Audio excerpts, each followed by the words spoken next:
രണ്ടാൾക്കൊരു challenge തരട്ടെ. 2 പേപ്പറുണ്ട്. ഒരു words എഴുതി വെച്ചിട്ടുണ്ട്. ഇത് 2 പേപ്പറിലും 10 പ്രാവശ്യം എഴുതി തീർക്കണം. ഓക്കെ? പിന്നെ ആദ്യം എഴുതി തീർക്കുന്നവര് ജയിക്കും. അച്ഛന്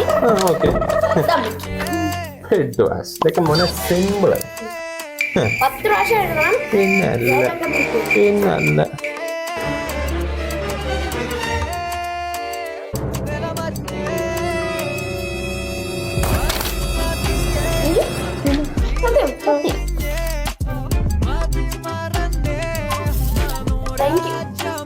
എന്തിനാ താങ്ക് യു?